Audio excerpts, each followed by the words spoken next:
Ce n'est pas la force, mais la persévérance qui fait les grandes œuvres. Cette citation du poète britannique Samuel Johnson témoigne bien la persévérance de notre invité. Né en Haïti, il a passé toute sa jeunesse à Saint-Hyacinthe. Titulaire d'un baccalauréat en sociologie de l'Université de Montréal, il est devenu policier au service de la police de la ville de Montréal. Très impliqué auprès des jeunes, il a fondé le club de boxe La Persévérance et reçu plusieurs distinctions pour son implication sociale. Mon invité, Evans Garcia.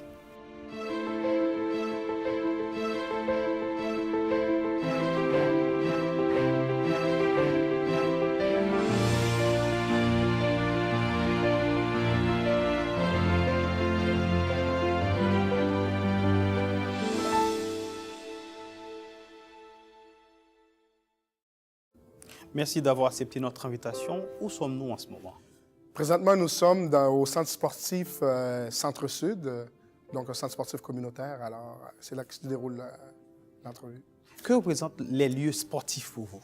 Bien, les lieux sportifs, il faut dire, à prime abord, j'ai toujours fait, tout jeune, j'ai toujours été un sportif, mais ça a toujours été combiné aussi avec l'école. Donc, quand j'étais petit, mon père me permettait de faire du sport si j'avais de bonnes notes à l'école. Donc, c'était toujours une forme de récompense pendant l'été. Je pouvais jouer au soccer parce que j'avais des bonnes notes à l'école. Alors, toute ma vie, ça a toujours été cette combinaison-là. Vous vous êtes trouvé à Saint-Hyacinthe. Comment a été de vivre dans un milieu où il n'y avait pas de gens d'issus de l'immigration? C'était une très bonne idée. Je vous dirais que jeune, je ne pensais pas que c'était une si bonne idée que ça.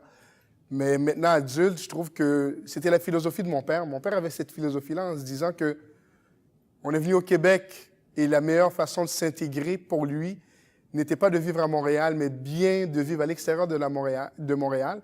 Et je dirais que ça a beaucoup facilité mon intégration.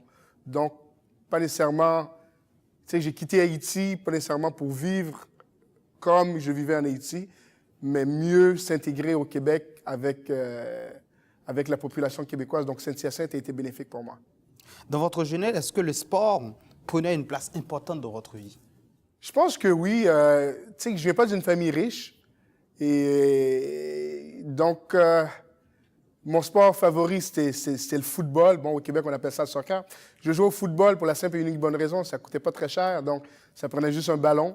Et on était une vingtaine à courir après le même ballon. Donc, c'était une façon pour moi de m'amuser, de dépenser mon plein d'énergie et en même temps d'avoir une certaine valorisation. Donc, si tu étais un bon joueur, tu marquais des buts, bon, ben écoute, on te félicitait, il y avait cette forme de récompense-là.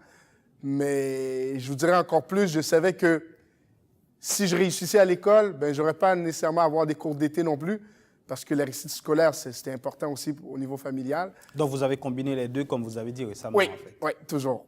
Qu'est-ce qui vous a amené à étudier en sociologie? En sociologie, c'est le destin qui m'a poussé à étudier en sociologie. Donc, quand j'étais au cégep, j'ai eu un cours de sociologie.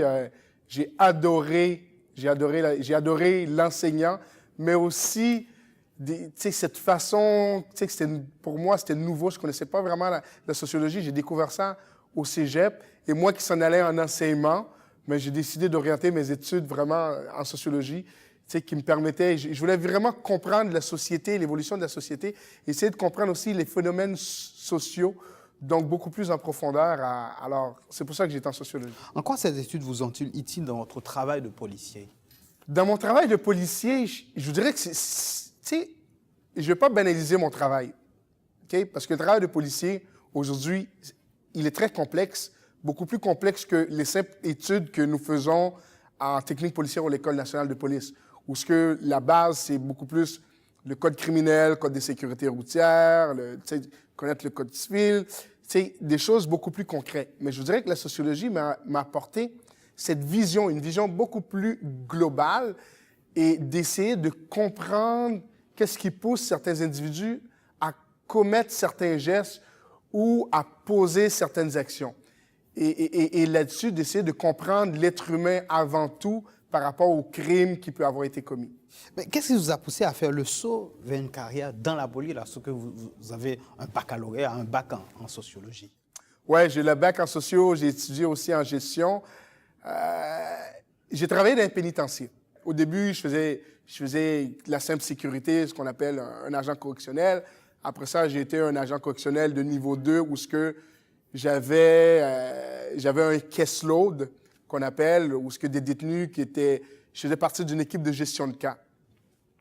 Et malheureusement, ce que j'ai compris, c'est que j'étais un peu à la fin de tout le cirque un peu, là, ce qui amène le jeune, un adulte à commettre des crimes, ou ce qu'il passe devant la cour, il est reconnu coupable, et là, les pénitenciers. J'ai voulu travailler en amont. Je me disais, pourquoi ne pas travailler en amont? Oui, dans la police, je vais probablement faire des arrestations, mais en même temps, si je décidais peut-être de faire quelque chose d'autre, de travailler avec les jeunes, bien, je pourrais justement prévenir que le jeune se retrouve dans le système carcéral. Comment vous êtes retrouvé au poste 30 dans le quartier de Saint-Michel à une forte concentration de la communauté haïtienne? Ça, c'est le destin. C'est le destin. J'aurais voulu travailler dans ce quartier-là, puis jamais... la façon que ça fonctionne... Non, vous dites ça avec... Excusez-moi, vous dites ça avec un sourire. C'est comme si... Oui, parce que je pense, tu sais, sérieusement, je pense que je suis haïtien, je suis né en Haïti. Évidemment, tu sais, je me suis senti privilégié de travailler dans ma communauté. Donc, pour essayer d'apporter, tu sais, de faire quelque chose de positif. Mais dans la police, la façon que ça fonctionne, c'est que quand on rentre, on a un matricule, et là où on a besoin d'effectifs, c'est là qu'on vous envoie. Je n'ai pas demandé. Le destin a voulu que je sois posté dans le quartier Saint-Michel. Et c'est comme ça que je me suis retrouvé là. Est-il facile de travailler comme policier dans le quartier de Saint-Michel? Donc, vous avez expliqué tout ça, vous êtes d'origine haïtienne, une forte concentration. Au début, non. Au début, non. Au début, quand j'ai commencé dans le quartier, c'était difficile. C'était difficile parce qu'il y a des jeunes criminels qui pensaient que j'étais né ou j'avais vécu dans le quartier. Je devrais avoir une certaine ressemblance avec d'autres jeunes. Et quand je leur essayais de leur dire non, parce que, tu sais, il y a des jeunes qui me disaient « Ouais, t'as changé. » Comment ça, j'ai changé? Tu te souviens pas dans le temps? Non, parce que je vais Saint-Hyacinthe. Je vais Saint-Hyacinthe, fait que non, c'est impossible. Mais oui, tu sais, j'étais un traître, j'étais un vendu, je les comprenais pas. Donc, je vous dirais, il a fallu que je fasse ma place. Il a fallu que j'essaie de leur faire comprendre que, après ma barre, c'est qu'on soit noir, blanc, chinois ou hispanophone, c'est que si tu commets un crime, je suis policier, je dois sanctionner. Tu sais, c'est ça la loi. Donc, mon travail, je dois l'effectuer, quel que tu sois de ma propre communauté ou que tu ne le sois pas. Tu sais, il n'y a pas de discrimination positive parce que tu es noir, je dois te laisser plus de chance qu'un hispanophone. Non, pas du tout. Par conséquent, ce que j'ai essayé de leur dire, c'est que on peut travailler ensemble. C'est que oui, le fait que tu as commis des crimes, ça ne fait pas nécessairement de toi comme un pourri ou quelqu'un qui a plus d'avenir. Tu sais, tu peux toujours te reprendre en main. Moi, comme policier, tu sais, la fonction que j'ai me permet d'avoir une certaine crédibilité auprès de certaines organisations. Donc, il y a des organismes où je peux t'aider. Tu sais, si tu as des problèmes de consommation, bien oui, tu sais, je peux te fournir des numéros de téléphone ou je peux t'emmener à des endroits où ils font de la désintoxication. Tu sais, si tu as des problèmes d'alimentation, bien, il y a des centres d'aide que... Donc, j'ai des ressources à m'apporter beaucoup plus que monsieur et madame tout le monde. Et là-dessus, ça, oui, si tu acceptes, je peux t'aider. Qu'est-ce qui vous a poussé à intervenir auprès des jeunes? C'est vrai, être policier, mais maintenant, vous êtes non seulement policier, mais aussi travaille comme organisme, travaille différemment aussi. Donc, Mais tout le monde devrait faire ça. Je me suis dit, je suis né en Haïti, j'ai été élevé en communauté. J'ai été élevé en communauté. Moi, quand j'étais petit, il n'y a pas juste ma mère et mon père qui m'ont élevé. La communauté au complet. Si je faisais quelque chose de mal, tout adulte pouvait me réprimander. C'était permis. Et en plus, quand mes parents le savaient, ben, j'étais doublement réprimandé parce que j'avais comme apporté une honte un peu à la famille. J'étais comme mal élevé ou mal appris. Et aujourd'hui, je pense, souvent dans la société, c'est ce qu'on ne fait pas. C'est qu'on voit des choses et comme adulte, on ne se permet plus dans le parc de dire « Hey, fais pas ça ou fais pas ci » à un jeune. On devrait le faire parce que la jeunesse, c'est la relève de demain. C'est ceux qui vont vous remplacer ou qui vont me remplacer. C'est ces jeunes-là. Donc, le jeune qui fait quelque chose de mal... Est-ce qu'on faisait ça à Saint-Hyacinthe? Non, on ne le faisait pas à Saint-Hyacinthe. Mais je suis arrivé au Québec, j'avais 14 ans, presque 15 ans. Je pense qu'il y a un certain bagage que j'ai apporté. Aujourd'hui, autant que je suis québécois que je suis haïtien, mais il reste que le positif que j'ai ramené d'Haïti, je me suis dit, pourquoi ne pas m'en servir ici au Québec? Racontez-nous un petit peu la naissance du club de boxe Espoir. La naissance, elle est simple et compliquée en même temps. Pour la simple et unique bonne raison, c'est qu'il y avait une problématique des jeunes qui flânaient dans le métro, et ça, c'est une problématique autant pour les citoyens, On autant parle du métro de Saint-Michel. le métro de Saint-Michel, autant pour les élus, autant que pour la police. Donc, on a fait de la prévention, que ce soit la police ou les patrouilleurs de rue de la Maison d'Haïti, en disant aux jeunes, ben, il y a une infraction, tu sais, dans la STM, Société de transport de Montréal, qui interdit de flâner. On est supposé de prendre les autobus ou prendre le métro, mais pas rester sur les lieux. Et la STM demandait une intervention. À un moment donné, ben, on a fait une opération ciblée où on a émis des constats d'infraction de 118 $ aux jeunes qui flânaient dans le métro. À mon humble avis, totalement ridicule, mais comme policier, le règlement existe puis il faut l'appliquer. Mais quand les jeunes m'ont interpellé pour essayer de me faire comprendre pourquoi ils étaient là, c'était rien de méchant. Tu sais, les jeunes, après maman, ils n'étaient pas méchants. Oui, ils ont commis une infraction qui existe, mais ils étaient juste là parce que c'était un endroit pour se retrouver après l'école. Ils étaient là, oui, ils parlaient fort, oui, ils semblaient dérangés, mais ils ne le faisaient pas méchamment. Donc, en parlant avec des jeunes, je me suis dit, ben, pourquoi ne pas trouver une alternative, un endroit, leur trouver un local où, qu'après l'école, ils pouvaient se retrouver, donner des blagues, mais en même temps, ben, faire autre chose. Et vu que j'ai déjà fait de la boxe, ben, je me dis toujours, c'est beaucoup plus facile de vendre quelque chose qui est un bienfait pour vous. Et c'est là la naissance du club. Depuis toutes ces années, est-ce qu'il y a des jeunes qui ont fréquenté votre organisme et qui vous ont particulièrement marqué? Tu sais, j'en ai beaucoup, mais il y a une chose que je prends pas ou que j'attribue pas uniquement à mon organisme. Je dis pas parce qu'ils l'ont fréquenté et qu'ils sont devenus comme ci ou comme ça. Tu sais, que je me donne pas tout ce crédit-là. Mais tu sais, j'en ai plusieurs. J'en ai une qui est intervenante, puis elle me dit, c'est comme ma fille adoptive parce qu'elle m'appelle Daddy, comme si j'étais son père. Puis elle me dit toujours, aujourd'hui, elle travaille dans les centres jeunesse, puis elle me dit toujours, Daddy, tu sais que tu m'as influencé à vouloir aider les jeunes, à devenir une intervenante. Donc, une sorte de modèle à Saint-Michel. Oui, tu sais que j'en ai quelques-uns, et c'est toujours plaisant, de voir ça où on fait pas ça pour ça. Je pense que je connais pas beaucoup en tout cas, moi je connais aucun intervenant qui se dit que je fais ça pour avoir la table. Tu sais, on le fait tous parce que je pense qu'on a ça à cœur. Mais oui, quand ça fonctionne, ben, ou quand il y a des gens qui nous disent, ben oui, tu sais, c'est agréable. Tu sais, ça fait du bien, tu sais, d'avoir une tape dans le dos, oui, c'est apprécié. Mais oui, il y a beaucoup de jeunes tu sais, j'en ai qui fréquentent les universités, donc c'est bien. Vous avez fondé une fondation également pour pouvoir financer, c'est-à-dire le club de boxe L'Espoir. Est-ce que vous pouvez nous donner un petit peu plus, c'est-à-dire davantage sur la fondation? Est-ce que ça a réussi à peut-être compenser? Pas tout à fait. Pas tout à fait. Tu sais, la fondation existe depuis même pas 2 ans. Tu sais, le problème qu'il y a quand on a un organisme à but non lucratif, c'est toujours au niveau du financement. Le financement est excessivement difficile. Il n'y a pas de budget récurrent, donc je n'ai pas une subvention garantie du gouvernement fédéral, provincial ou municipal, où ce qu'on me dit, mais à chaque année, vous allez recevoir 5 000, 10 000, 15 ou 20 000. C'est qu'à chaque année, je fais un gala à la TOU, et si le gala fonctionne bien, ben, c'est l'argent... C'est les bénéfices que vous prenez, ce qui va faire rouler pendant l'année. Pendant l'année. Il y a des années qu'il n'y a pas tant de bénéfices que ça. Alors, je remercie le Seigneur d'avoir des amis ou des entraîneurs compréhensifs qui finissent, à un moment donné, par accepter de faire du bénévolat et d'entraîner les jeunes de façon pro bono, qui ne sont pas payés pour le faire. Comment conciliez-vous votre intervention et votre carrière de policier? C'est-à-dire, vous intervenez auprès des jeunes, vous êtes policier, vous avez expliqué un petit peu, mais plus clairement, plus finement, disons. Je pense que le travail policier est méconnu. T'sais, encore plus aujourd'hui, en 2015, quand on regarde médiatiquement parlant, on voit rarement les bons coups de la police. Puis c'est correct, je respecte tout ça. On va toujours voir le négatif, ce qui est mauvais. Mais je me dis, je regarde juste à Montréal, on a à peu près 4500 policiers à Montréal. J'ai participé à des études et je me dis 4500 comme échantillon, c'est excellent. Alors oui, on a des policiers qui ont des problématiques personnelles, que ce soit de l'alcool ou la drogue ou qui sont racistes. Je ne suis pas là pour les défendre.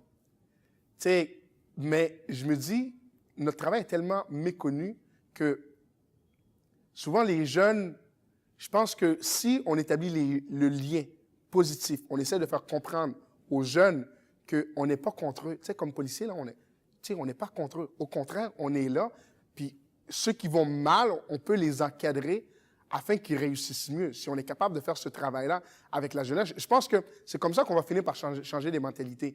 C'est beaucoup plus difficile de faire changer de mentalité un homme de 30-40 ans qu'un jeune qui a 8-10 ans.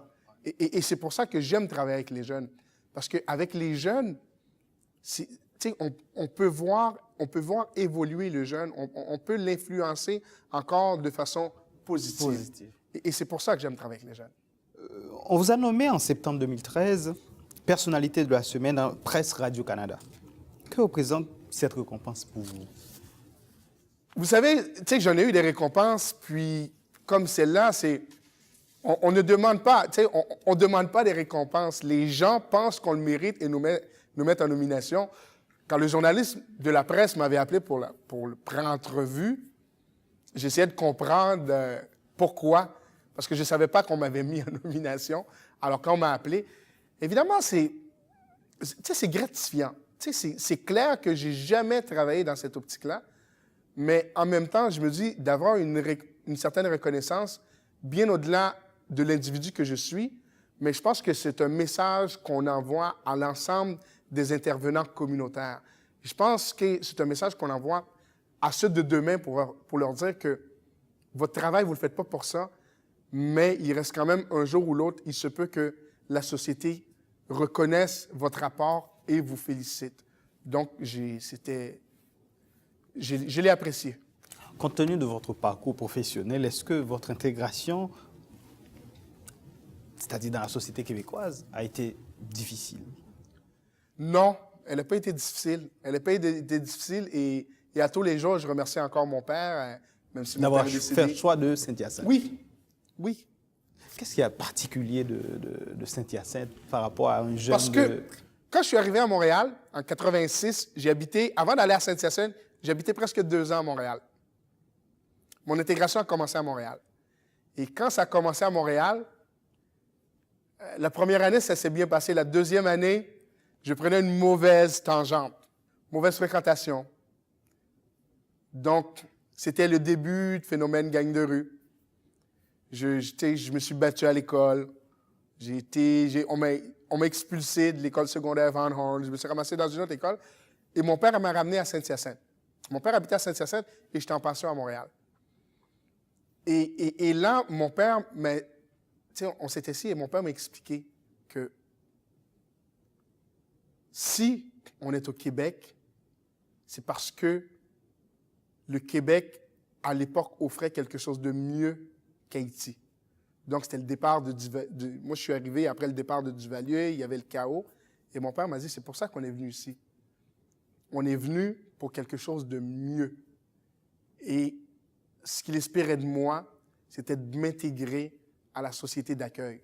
Donc, Saint-Hyacinthe m'a vraiment offert cette possibilité-là de m'intégrer à la société d'accueil, de vivre comme les gens et d'essayer d'aller chercher un peu les traditions, les valeurs, les façons de faire. Donc, c'est ça Saint-Hyacinthe. En ce moment, du côté de travail et d'intervention au niveau social, est-ce que vous aimez ce que vous faites? J'adore mon métier.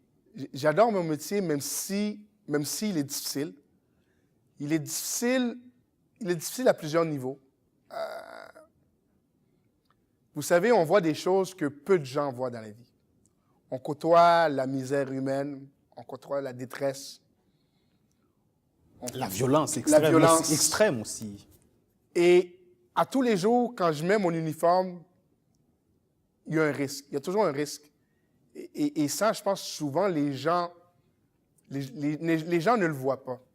Les gens ne le voient pas et ils comprennent pas. Vous êtes une cible quand vous êtes en uniforme. Vous savez, la majorité des policiers qui sont morts en service sont toujours morts sur des appels à prime abord qui sont banals. Le dernier policier qui est mort au service de police de la Ville de Montréal, il est mort pour une infraction au code de la sécurité routière. C'est toujours quelque chose qui ne s'y attend pas, qui ne sont pas préparés. Et Donc c'est ça. Tu sais, le risque est là, mais par conséquent, C'est gratifiant. tu sais, C'est gratifiant d'une Oui, certaine mais manière c'est de protéger une société. c'est quand même. gratifiant de protéger une société. Tu sais, si on était ici, paisiblement, en train de faire l'entrevue, c'est parce qu'on sait pertinemment, présentement, qu'il y a à peu près 400, 450 policiers qui sont en train de patrouiller les rues de Montréal et qui assurent cette sécurité-là, tu sais, à la population. Tu sais, c'est ça notre métier. Et ça, on le fait parce qu'on y croit. Tu sais, je ne fais pas cet emploi-là pour le salaire, parce que avant d'être policier, dans mon autre métier, j'avais un meilleur salaire qu'être policier présentement à Montréal. Je le fais parce que j'y crois. C'est vraiment ça. Moi, j'ai été élevé sur une petite île qui s'appelle l'île de la Gonâve, qui fait partie d'Haïti, mais encore aujourd'hui, il y a quelques mois que j'ai été là, c'est encore comme dans mes souvenirs.